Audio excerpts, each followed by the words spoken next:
And I've been told by my wife who's here tonight and by my son Elias who's also here tonight that I have to keep my comments brief because my son is a Lakers fan and my wife is a Celtics fan, and they're both anxious to go home so they can watch the game in separate rooms. I graduated from law school about 29 years ago, and I think I probably sent my resume to virtually every law firm represented in this room. And you know, you all sent back this really wonderful letter. It was typed on letterhead and showed you where all your offices were. It was really quite impressive. And they all had the same thing to say to me. It said, you know, thank you for your interest in our firm. We've completed our hiring for the year, and as interesting as your resume might be, congratulations on graduating in the top 76th percentile of your class.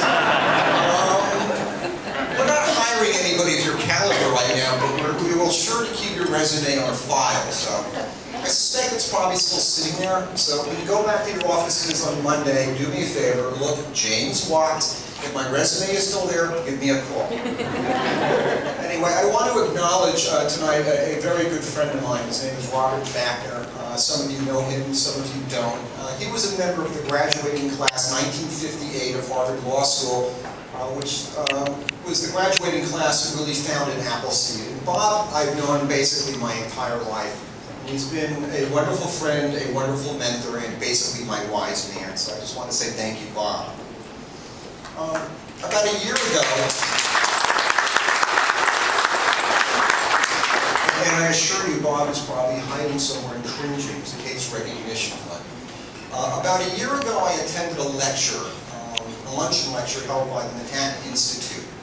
And the speakers at the lecture were two Wharton economists.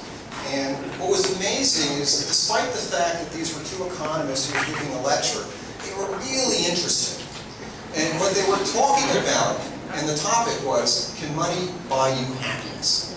And they did like a 2-year analysis of this. They interviewed thousands of people, and their methodology was they interviewed people who won the lottery and came upon a lot of money very quickly. They interviewed people who inherited a lot of money. They interviewed people who grew up with a lot of money. And they interviewed basically lots of rich people. And what they concluded after a lot of study and statistical analysis and all the other stuff that economists like to do to confuse the rest of us is that, you know, for the most part, money doesn't buy you happiness. That Mercedes convertible? No. That 14-bedroom second home in Gstaad? Absolutely not. Those Manolo blinds? Maybe for 15 minutes. That custom-made suit from Paul Taylor, Paul Stewart's? That doesn't do it either. The trophy husband, trophy wife impresses your friends, but other than that, doesn't buy you happiness. But they did find one area where money absolutely bought people happiness, and it did it almost without exception. It was in the area of philanthropy. And what they found is that the act of giving, either your money, your time, your energy, your resources to others, to help others, was for most people amazingly gratifying and amazingly rewarding.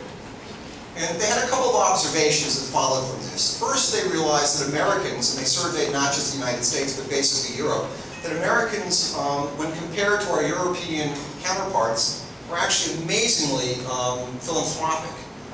The average American household gives about $1,000 per year to charity. Compare this to which is 3.5 times more than what the French give. Not a big surprise. About 7 times what the Germans give, and about 14 times what the typical Italian gives. So we as a nation are very generous. Oops, hold on, just skip a page. They also discovered that people who give tend to give a lot. After all, and this has always been my philosophy, whatever feels good in moderation really feels good in excess. They also discovered that generous givers also tend to be generous in other informal ways. For instance, they're more likely to give blood. They're more likely to give another a seat on a bus. So they're better people than the rest of us. They also did a little bit of medical research, and what they found is that giving actually affects your brain chemistry. I'm serious, I'm not making this up. Giving affects brain chemistry. Givers often report feelings of euphoria, what the psychologists would refer to as the helper's high, similar to the sensation people get from drugs such as morphine and heroin. So the next time you're sitting down at night, and you're filling up your highball glass, or you're sitting down with a glass of very oaky, full-body triple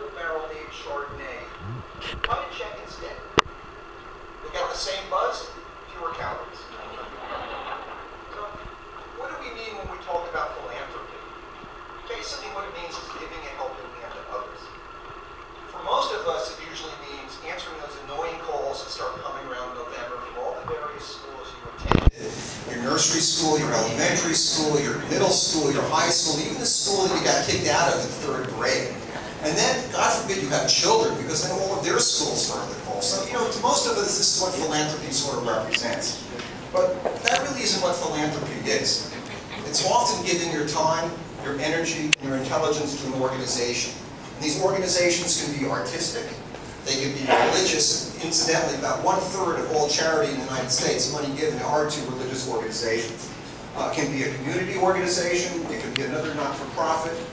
But the fact of the matter is, for every interest you may have, I don't care how bizarre or unique it might be, there is a charity.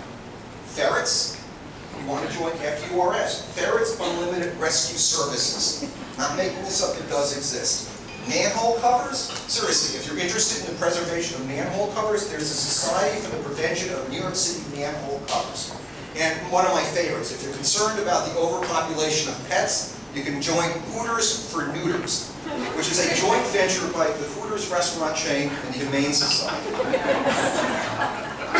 So what is it about philanthropy that makes that it's so gratifying? I mean, obviously helping others for most of us is very gratifying. I had an experience this year. We have a consumer debt program where some volunteer attorneys are going to court representing litigants in consumer debt litigation. So I went to watch the program. It's one of Appleseed's more successful programs in New York. And I spent a day in court just watching the attorneys interact with their clients and seeing the look of relief that these people were experiencing who were in court in a situation that for most of them they didn't wish at all. And they're terrified, they're scared, but when they have an attorney, even a young attorney who's relatively inexperienced, sitting by their side, counseling them, telling them what to expect, there's this look of relief and gratitude that you see in the face of these people. So for me, that was a wonderful experience. The other important thing about philanthropy and getting involved in an organization is, like Brussels sprouts in your diet, it gives you balance. Okay? Balance is exceedingly important in all of our lives. I think we all struggle with trying to find balance between our family, our profession, our children, our outside activities. But getting involved in an organization really gives you a lot of balance, and it really rounds you out as an individual. You learn a different perspective. Getting involved in something you otherwise would never be involved with can be amazingly enlightening. And one of the most important things, and particularly for those of you who are at the beginning of your career, I cannot emphasize enough the importance of creating networks and meeting people and getting out there and just creating a Rolodex for yourself. And getting involved in a charity, getting involved in a not-for-profit is a really great way to expand your network. You know, I owe a real debt of gratitude to Appleseed for really allowing me the opportunity to do what I've been able to do for Appleseed. For me, it's been a great experience. I've enjoyed it tremendously. I need to thank Betsy Cavendish, our current executive director, David Tipson, our former executive directors, Jennifer Chen and Vicki Wolcott-Edom, and all my fellow advisory council members. And what's amazing is the economists got it right. Charity, philanthropy can make you very happy. Thank you.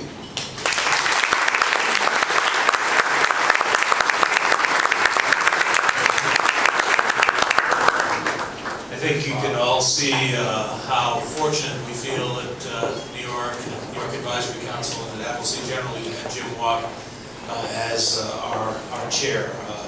I do have to say that if anybody was on the M103 Lexington Avenue bus this afternoon coming down here and saw me take a seat, you will note that all the seats, there were seats available. So I did not have to give up a seat. And I do try to be a good person on the bus, but there was an empty seat and I took it, and it was not a disabled seat.